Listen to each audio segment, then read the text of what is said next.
So, hello guys. Ayan. Today is Friday. Mag-aalas 12 na ng gabi. Magbablog lang ako ng kaunti. Nandito ako ngayon sa room ng anak ko. At wala siya. Ayan. Ayan. So, first time niya makitulog sa kapitbahay namin.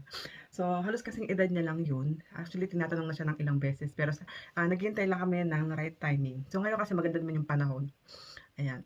So, anong oras ba? Mga alas 5, nandito na yung kaibigan niya. So, sobrang close nila. And gustong-gusto nilang hinihiram yung anak ko kasi sabi nila, pag daw nandun yung anak ko, behave yung anak nila. So, parang nalilibang, ganun. Thankful kami na magkasundo yung mga anak namin. Yan. So, yan. First time niya ni Bebe na ng anak ko na makitulog dun.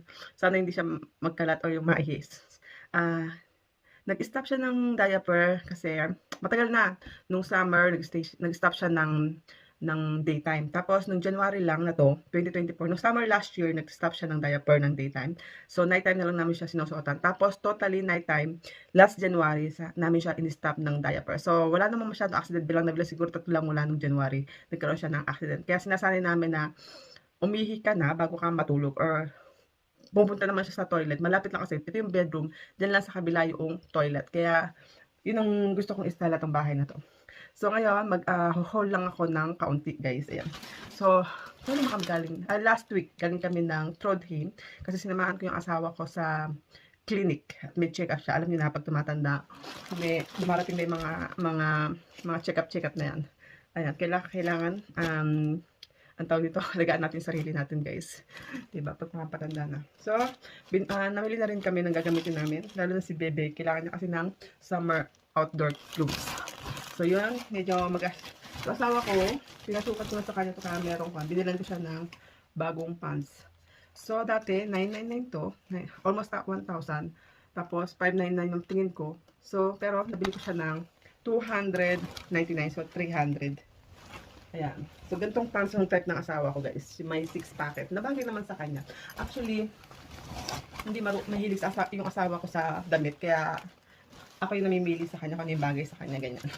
Ayan, gusto naman niya. So, ayan guys, 6 packet. Kasi gusto niya maraming packet. Tapos, ayaw niya nung masikip sa laylayan. Gusto niya maluwag. So, ayan.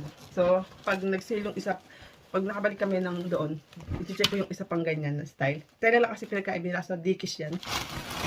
Tapos, nagpunta rin. Tapos, ito na nga yung nabili kong damit para kay baby. So, ganito yung kailangan niya. Kamali pa nga yata ako ng bili. Dapat hindi na kasi meron na siyang ganito. So, ayan guys. So, 700 ko itong nabili. May pants na itong kasama. Tapos, pants para sa mister ko, I think, magkano ba to? 249 yata. Ayan. 249 ba? Tama. So, mga ganitong pants ang gusto niya pang araw-araw yan. So, binila ko siya ng dalawang ganito na itim. Ay, ito pala yung pants ko. Ayan.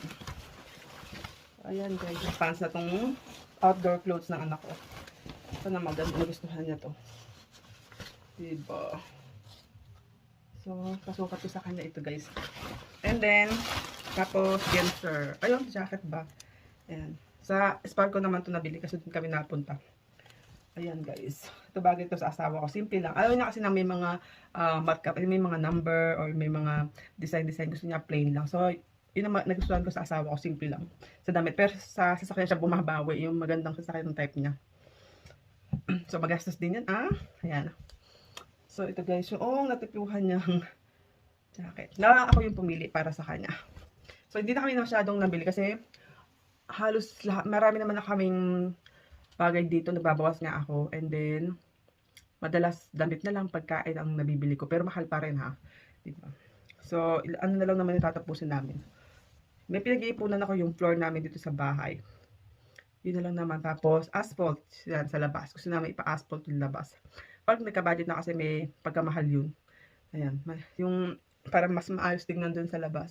Kung kaya ng budget namin. At kaya pag-ipunan. So, ayun guys. Sana hindi sila tumawag at hindi mang-istorbo yung anak ko. Makatulog siya ng maayos. Ayan. So, yun lang guys for today. And, ayan. Good night.